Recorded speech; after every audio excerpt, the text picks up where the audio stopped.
Assalamualaikum warahmatullahi wabarakatuh. Halo pemilih cerdas Man2 Jepara. Saya Muhammad Nabi Firdaus berkesempatan menjadi moderator kali ini yang akan melaksanakan bincang-bincang atau sharing-sharing bersama paslon nomor urut 2. Nanti akan saya kasih pertanyaan sesuai dengan visi dan misi mereka yang telah disiapkan. Sebelumnya bisa perkenalan dulu Kak, paslon nomor urut 2. Halo, perkenalkan nama saya Muhammad Abdul Fakih dari kelas 11 1 Sains. Saya Istiana Safara dari kelas 10 1 Sains. Jadi itu adalah ketua, calon ketua dan calon wakil paslon nomor urut 2. Oke, sebelumnya mencalonkan diri sebagai ketua dan wakil ketua OSIM, pernah mengikuti organisasi apa saja nih?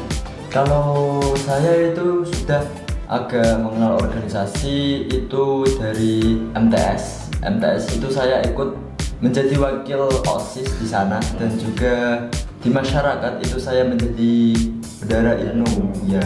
Kalau saya di MTS itu pernah ikut Pramuka atau Pasuska. Oh, Pasuska. Ya. Dan di MAN saya juga melanjutkan aktivitas itu. Oh, Iya. jadi meskipun sudah lulus masih mengikuti pasus itu. Ya, Oke, kita langsung saja ke inti pertanyaannya. Kira-kira misi yang lebih mengenal keluarga madrasah itu seperti apa? Dan yang kamu utamakan untuk membawa OSIM lebih maju? Kalau misi yang tentang warga madrasah ya Kak, itu misi saya itu yang pertama menumbuhkan keimanan yang kokoh kepada para siswa untuk pengembangan diri. Sebagai contoh itu kan sekarang kan banyak kayak isu-isu beredar kayak membuat diri kita lah bisa kayak tempel ke isu itu. Jadi, iman kita itu harus kuat. Nah, Yang menurut misi kalian yang bisa memajukan OSIM itu? kalau yang bisa memajukan OSIM itu saya melakukan sharing-sharing kepada teman-teman atau kayak bertukar pikiran, bertukar ide antar seseorang atau suatu kelompok, dan juga yang paling penting itu jangan sampai miskom atau miskomunikasi. Jadi jangan sampai kita miskomunikasi gitu ya. Iya Kak. Oke, kita lanjut ke pertanyaan yang kedua. Kira-kira program di madrasah ini tentang keagamaan perlu ditingkatkan lagi atau tidak? menurut saya perlu ditingkatkan, tapi bisa diringkas agar lebih menarik. Misalnya lewat kajian interaktif atau lomba islami supaya siswa itu lebih semangat gitu buat ningkatinnya. Oke, kita lanjut ke pertanyaan yang ketiga. Apa yang kamu ketahui tentang Man2 Jepara mungkin yang sedikit berbeda dari madrasah atau sekolah yang lain? Kalau saat pandangan saya saat pertama kali masuk ke MAN ya, dulu kan emang kalau sekolah saya kan emang ketat. Ya, Ya, di sini juga agak ketat. Tapi saya itu kayak merasa ada sensasi yang berbeda gitu. Di sini itu bagus, MAN itu bagus, Man2 Jepara itu bagus. Seperti kata Pak Hamdi, Man2 Jepara itu satu-satunya di Pantura madrasah berbasis keterampilan. Nah, itu. Di sini juga bisa mengembangkan potensi kalian dalam bidang kayak masak atau desain. Banyaklah di sini kelebihannya. Apalagi Man2 Jepara juga kualitas perlengkapan dari alat-alat juga bagus ya. Ya bagus Kak, apalagi sekarang kurnya sudah dibangun lagi jadi yang lebih baik.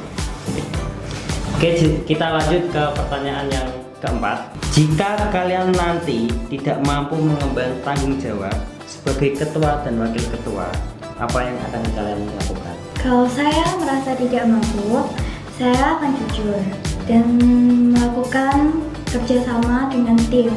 Karena kepemimpinan itu bukan bekerja sendiri, tapi kerjasama.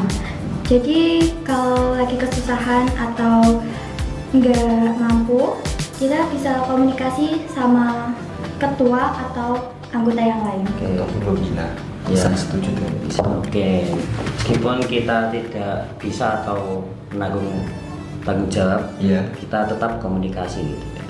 Lanjut ke pertanyaan yang terakhir. Menurut kalian yang dibutuhkan siswa Man2 Jepara itu apa? Kalau menurut kita ya Kak, yang diperlukan oleh siswa Madura Jepara itu berpikir kritis.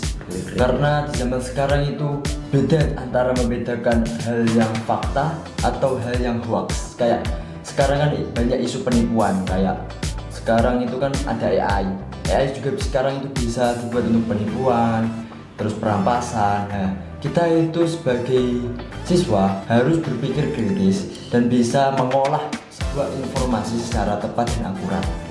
Contohnya biar siswa kita berpikir kritis itu bagaimana? Kalau pendapatnya itu kayak jangan terlalu percaya dengan sebuah berita baru yang mudah tersebar gitu Kak. Kita itu harus kayak men-sharing dulu itu berita hoax atau tidak, atau kita mencari di website atau dokumen-dokumen itu kita bisa mencari. Kan sekarang kan informasi kan sekarang kan luas sih Kak. Jadinya itu ada dua pilihan antara berkembang dan hanya di situ saja. Gitu. Jadi meskipun kita berada di masa modern kita tetap berpikir kritis biar kita itu tidak menerima informasi yang asal-asalan. Bisa jadi sedikit-sedikit kita dapat berita hoax terus, dan jangan sampai disebarkan ya kalau berita hoax ya. Iya, jangan sampai kayak ikut-ikutan nyebar gitu Kak. Jadi itu saja sharing-sharing pada kali ini. Terima kasih kepada Kak Fakih dan Kak Safara yang telah menyempatkan waktu untuk podcast kali ini.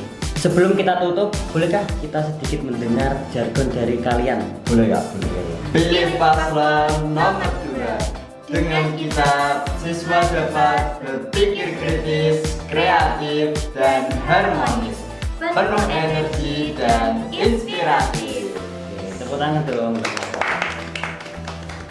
Oke, jangan lupa untuk warga Madura Jepara pada tanggal 4 Oktober tahun 2025 ada kegiatan pemilihan calon ketua OSIN dan wakil ketua OSIN tahun periode 2025-2026.